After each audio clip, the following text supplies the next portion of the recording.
Alrighty. Do a very flattering video off my phone.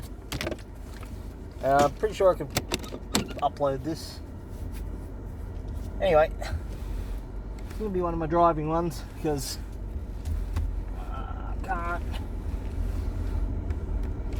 It's so hard to do it at home sometimes.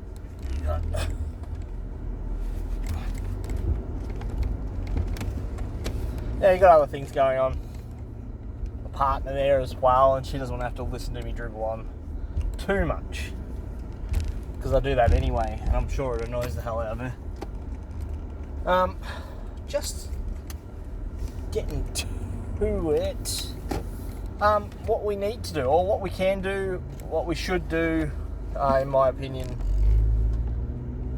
towards breaking the chains, unshackling ourselves and breaking free from the slavery that we found ourselves in. Because if this is anything else but slavery, it's not anything else but slavery. So accepting that we are a slave culture, especially the working class and lower classes, we are essentially, we're a slave race, we're a slave culture, and the elites want to keep us that way. And as long as we keep working within their systems, as long as we keep using the current system that's in place, we're going to remain as a slave race. We're not going to get free. Liberty is just, what do you call it? It's a ghost to us if we don't establish something entirely new. And I think what we're all focused on, or what has been the focus of the protests of the so-called freedom movement in Australia and across the world. You know, you've got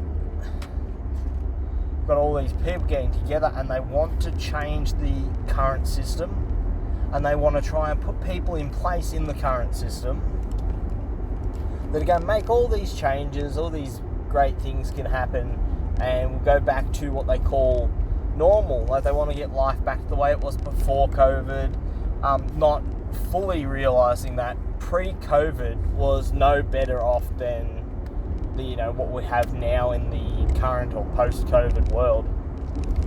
So post-pandemic is looking a lot stricter.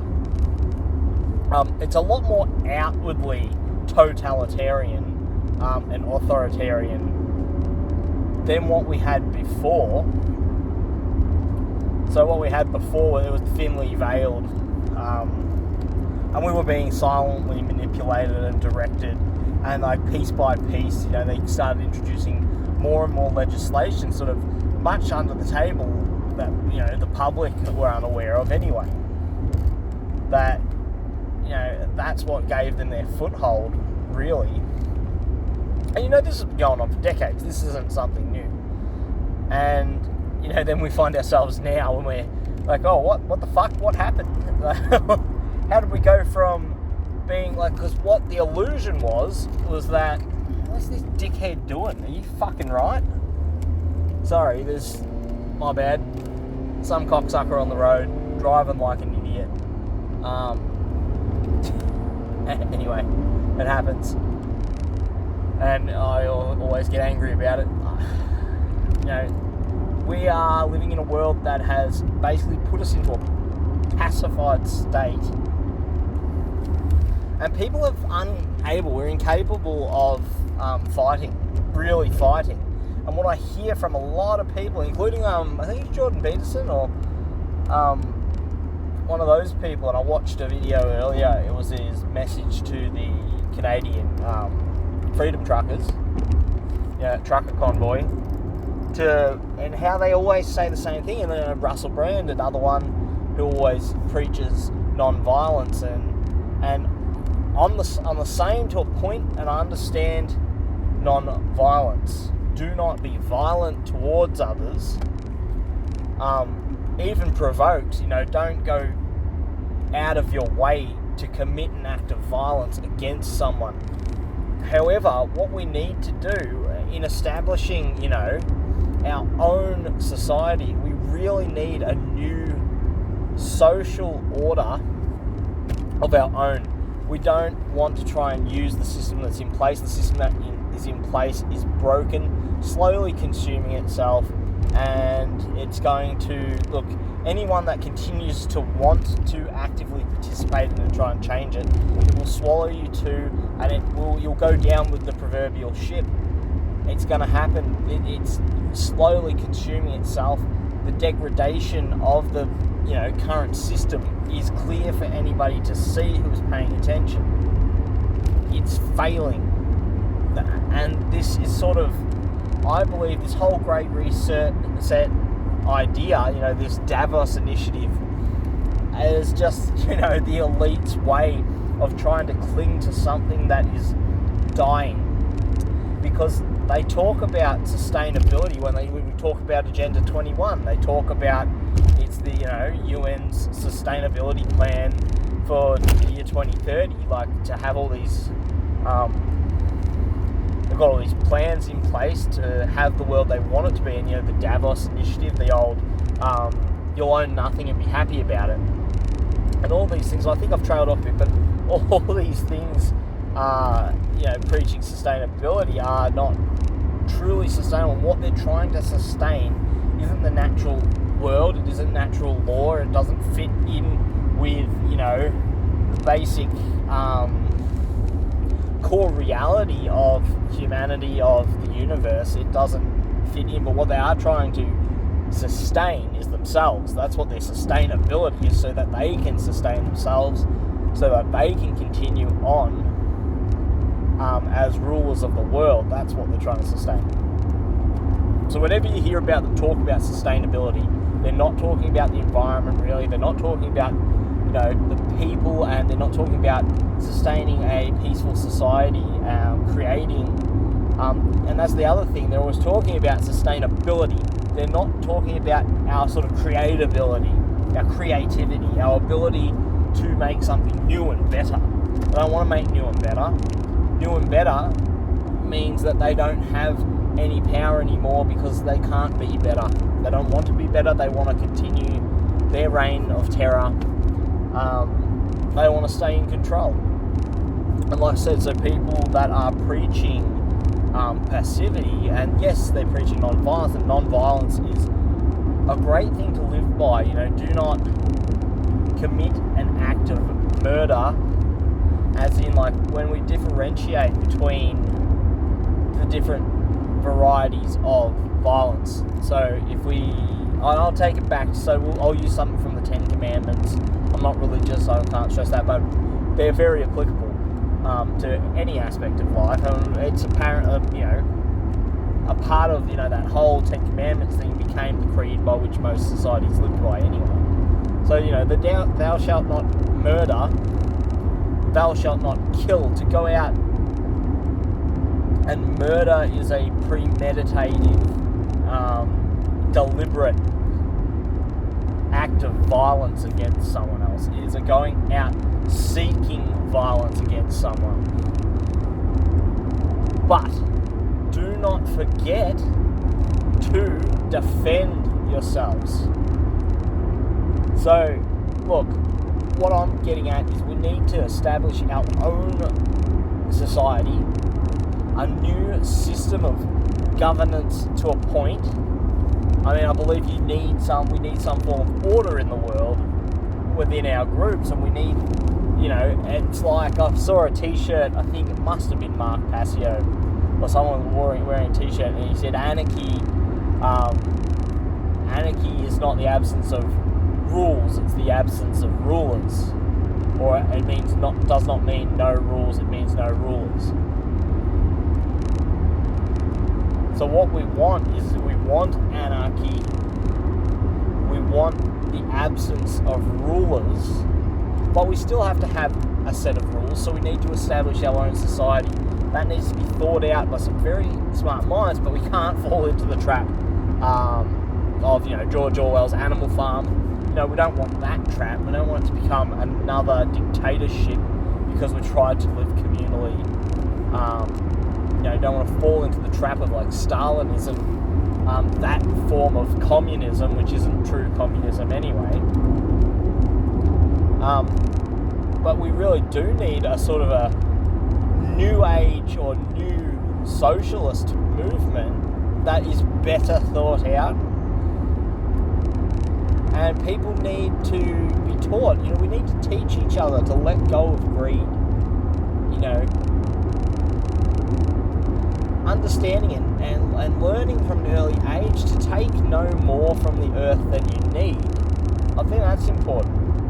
And I think that's where we fail, because we think we base ourselves in, that sphere of want. We seem to be collector animals, like where we go out, we hoard, and we get all these things that we don't really need, that don't really benefit our lives any. They bring us a modicum of happiness for a very temporary period of time. But what we want to try to teach each other and learn from each other is that we can better sustain and create when we are free from possession. It doesn't mean own nothing. It just means, understand that we don't need all the extra. We don't need, I don't know, we don't need these things. We don't need adult colouring books. I'm not saying we don't need art, and art can be created out of anything. But nothing that we seem to do now, the things that we buy, there's no spiritual significance to it. So it's empty. So it will bring us happiness for a very limited amount of time, and then once the novelty wears off, we're miserable again. So we need to get more of the thing that made us happy. I mean, isn't that how drug addiction starts and alcoholism starts? It becomes a massive problem, and it certainly was for me, where I was chasing that feeling because I was so empty in my life, and I didn't feel I fit the mold. So escapism is definitely a big factor of our lives. And I think even if you're not a drug addict, or you're not an alcoholic, or you don't have those sorts of substance issues, there are so many levels to addiction and so many things that we get addicted to. And I just think, we need to really scale it back and start learning again how to have a spiritual connection with ourselves and with the world, and understand that we don't need to take any more than what we need. Just have what is comfortable and natural. And if we were happier in ourselves, nothing else could make us happy. So we wouldn't, I know from experience, once I sort of went down the spiritual path, and I'd been working on myself and meditation, self-transformation, and once I had those sort of epiphanies, when I had my Kundalini experience or experiences, I know after that I really it's not that I don't buy anything. I still live in this consumerist world, and I still I will occasionally buy something that is just for a bit of fun, but I don't feel like I need these things. I think that's a big issue. I think that needs to be addressed. I think it's the need, the feeling that it's more than a want. It's like, if I don't have the fancy car, if I don't have the newest iPhone or Samsung tablet or console or computer, if I don't have these new things, then I'm somehow less than somebody else that does have them, and therefore I need them. And if I don't have them, my life will be empty. I think that's sad. And I think it's all too prevalent. I just don't think it's very well acknowledged either by the individuals or by the community. There is a sort of a social element to it as well, where our social code, so to speak, has a lot to answer for. So, there's that. Not sure where I floated at. Where did I float from to get to that? I was talking about our new society, wasn't I? So, and you've had all these people through history who have thought up new societies. And they've talked about, you had,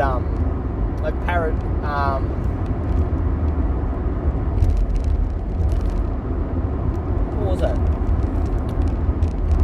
Paradise Lost. Yeah, that sort of, or there's a Utopia. There's been a lot of sort of utopian books written about these fanciful worlds where everything's perfect. And I'm not saying that everything will ever be perfect. We're always going to have an element of pain versus pleasure in this world. That's fine. We're always going to run into obstacles, but teaching that, like, when something happens, taking it less personally and being able to communicate better with each other as a community, because at the moment there's no communication. I barely speak to my neighbours. You can see, especially now with all the COVID stuff, a lot of people are very standoffish, like, avoid you in the supermarket. I don't wear masks when I'm in my private life, so when I'm out in the shops, I visually see people almost look disgusted at me, but we're people in community, we're not connecting like that anymore. So we're really, and this has been, I believe, a part of the plan, this disconnect us, disengage us from each other, so that there's this internal community conflict. People are unable to find any real cohesion with each other because there's too many, like, internal conflicts. Like, I know people whose friends and family won't talk to them anymore or have arguments. Like, it's very sad. I think getting back to that community spirit, understand that we still can have our space and we can still have our own things, but just, and I think there's enough of us out there, enough in the freedom movement certainly, and enough people who are sick and tired of the way things are, that we can have fairly large groups of people. Like, we've got enough people to start a small city. I mean, realistically, you can start your own Rome. It's not that hard because we've actually got very specialised people out of work looking for what to do. But the problem that we've got is these people, like myself to a point even. Like, I mean, at the moment I'm Uber driving because I can't do any other job. They won't have me. And I'll look at it and I sometimes I get angry with myself because I'm like, well, why are we trying so desperately to be re-accepted into the broken system? And everyone's scrambling to be a part of this broken system that we can clearly see is broken. So I see people looking for work so that they can pay their bills and pay their taxes. And what if we just stopped paying taxes altogether? What if we just said no? What if all the contractors withheld their tax money and said no? We did it unanimously, stand as a common front. That's what needs to happen. But there's no cohesion, like I say. At the moment you've got people going up to Canberra to camp on the lawn of the State Library or the Parliament building or one of those. I've sort of stopped watching because, like, it's going to go nowhere because these people don't care. Like, they really don't care what you do. They don't care what we do. They're not fussed by it. And it's like you're talking to someone trying to change their minds, basically. Trying to say, oh, well, look out. But they've never looked out for the people that don't care about you. They don't care about me. So why are we giving them our money? Why are we giving them our time? Why are we playing the game? And I don't know why. It's because we want to get back to the comfortable world. We want to get back to our comfortable slavery, because this world where we might have none of our fancy gadgets and our air conditioning and all these things, not having those things is scaring us. Oh, how will we feed our children the way that we used to and always have? There is why can't we go back to that hunter-gatherer mentality? Why can't we sow the fields? Instead of getting our food to the supermarkets to sell back to us, why can't we, just keep the food for ourselves and distribute amongst the people? Why can't we go back to working the fields and we can chop down trees for lumber, for heat?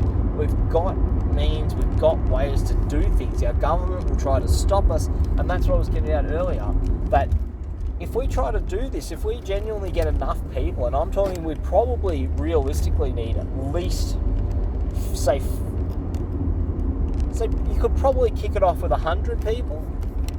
I would say you could go find a nice piece of land near a steady, constant water supply.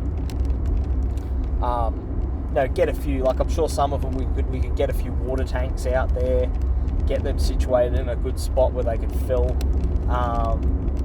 Live somewhere, even perhaps we get somewhere that's, not too far from the ocean as well, so that then, there's an extra supply of potential food there. There's mussels and we've got, fish and whatever. And we could start planting, in some fertile soil. You get some plants happening, veggies, whatever, fruit. There's enough bush food. I'm sure somebody out there who's into this movement knows a bit about bush tucker. We've got things we can do, ways we can easily enough survive, and comfortably too. We've got builders, we've got plumbers, we've got draftsmen, chefs, we've just got all these other different experts that know what they're doing. So I don't see any reason why we can't do this. Anyway, that's it from me for now. Take care.